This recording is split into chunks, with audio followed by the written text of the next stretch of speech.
Assalamualaikum warahmatullahi wabarakatuh. Perkenalkan, nama saya Anggun Sutradewi Arsinta dengan NIM 255140010. Di sini saya akan mempresentasikan hasil belajar dari saya, yaitu layanan-layanan bimbingan konseling. Layanan-layanan bimbingan konseling ada 4. Apa saja? Mari kita lanjut. Nah, sebelum lanjut, ini ada beberapa manfaat layanan-layanan bimbingan dan konseling. Nah, apa saja? Yaitu pengembangan diri. Pengembangan diri ini untuk mengenali potensi dan minat peserta didik. Selanjutnya adalah pencegahan masalah. Pencegahan masalah ini untuk mencegah konflik masalah pribadi, sosial, maupun akademik peserta didik. Dan pemecahan masalah. Pemecahan masalah adalah tempat curhat dan solusi untuk peserta didik. Dan selanjutnya adalah penyesuaian sosial. Penyesuaian sosial ini adalah untuk membantu adaptasi dengan lingkungan. Dan selanjutnya adalah kesehatan mental. Kesehatan mental ini adalah untuk dukungan emosional dan percaya diri untuk peserta didik. Nah, sekarang kita masuk ke layanan-layanan bimbingan konseling. 1 ada layanan dasar. Apa itu layanan dasar? Pengertian layanan dasar adalah layanan yang diberikan kepada seluruh siswa secara umum untuk membantu mereka mengembangkan potensi diri, sikap positif, keterampilan belajar, serta penyesuaian diri di lingkungan sekolah.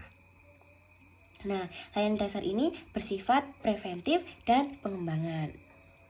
Lalu, jenis layanan dasar ini adalah apa saja? Orientasi, mengenalkan siswa pada lingkungan sekolah, aturan, fasilitas, dan budaya sekolah. Selanjutnya, informasi. Informasi untuk memberikan pengetahuan tentang bidang karir, belajar, kesehatan, dan kehidupan sosial. Selanjutnya ada pengembangan keterampilan belajar. Pengembangan keterampilan belajar itu apa sih? Strategi belajar efektif, manajemen waktu, dan motivasi untuk pengembangan keterampilan belajar peserta didik. Dan selanjutnya ada pengembangan pribadi dan sosial untuk nilai moral, etika, komunikasi dengan teman atau dengan orang yang lebih tua atau dengan teman sebaya, dan untuk kerja sama. Nah, yang kedua adalah layanan responsif. Layanan responsif itu adalah layanan apa sih? Layanan responsif adalah layanan yang diberikan untuk membantu siswa yang sedang menghadapi masalah yang mendesak, baik pribadi, sosial, akademik, maupun karir. Dan ini layanan responsif ini bersifat kuratif dan intervensi langsung. Nah, jenis-jenis layanan responsif ini apa saja? Yaitu konseling individu. Konseling individual ini adalah konseling yang dilakukan tatap muka antara konselor dan siswa untuk membahas masalah pribadi para siswa. Dan yaitu adalah konseling kelompok. Konseling kelompok adalah diskusi bersama beberapa siswa. Biasanya ada 5 orang siswa yang menghadapi masalah serupa, ya seperti masalahnya hampir-hampir mirip masalahnya. Dan referral. Referral adalah merujuk siswa ke pihak lain, seperti ke psikolog, dokter, dan lembaga yang terkait. Bila masalahnya di luar kewenangan konselor, jadi boleh ya kalau kita salurkan ke misalnya ke polisi karena sudah narkoba kayak gitu, kan itu sudah di luar wewenang konselor. Dan selanjutnya konferensi kasus. Konferensi kasus adalah pertemuan antara guru, konselor, dan orang tua dan pihak terkait untuk membahas masalah siswa. Nah, yang ketiga ada layanan perencanaan dan peminatan individu. Nah, layanan perencanaan dan peminatan individu adalah layanan yang membantu siswa untuk merencanakan masa depan sesuai dengan minat, karir, bakat, dan potensi yang dimiliki para peserta didik.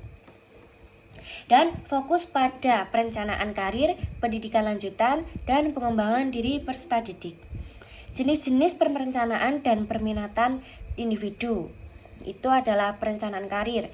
Perencanaan karir itu apa sih? Perencanaan karir itu membantu siswa untuk mengenali dan memilih jalur karir yang akan ditempuh selanjutnya setelah lulus dari SMA atau SMK peserta didik.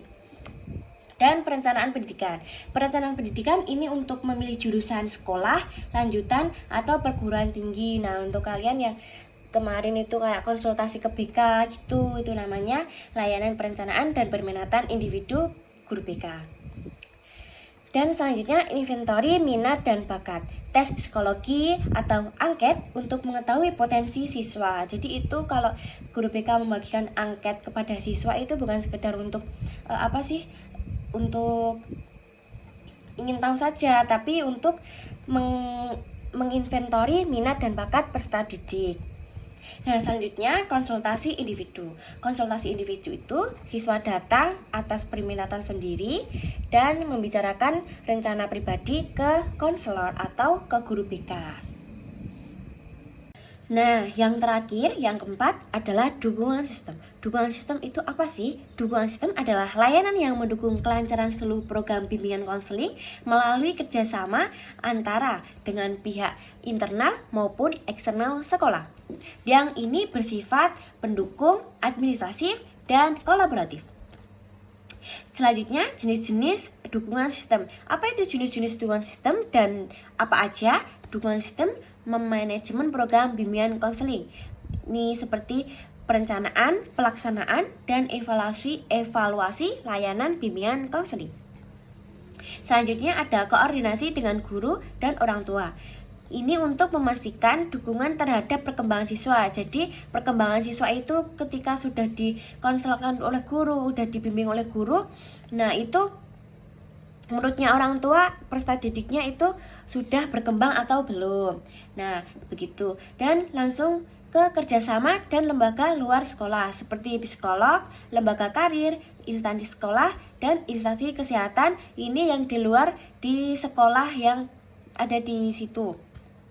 Selanjutnya, pengembangan profesional konselor, yaitu pelatihan, seminar, supervisi untuk meningkatkan dan kompetensi untuk peserta didik. Nah, itu tadi hasil presentasi belajar saya. Terima kasih sudah menonton. Bila ada salah kata maupun perkataan saya mohon maaf dan terima kasih sudah menonton. Terima kasih Bu Aldila. Wassalamualaikum warahmatullahi wabarakatuh.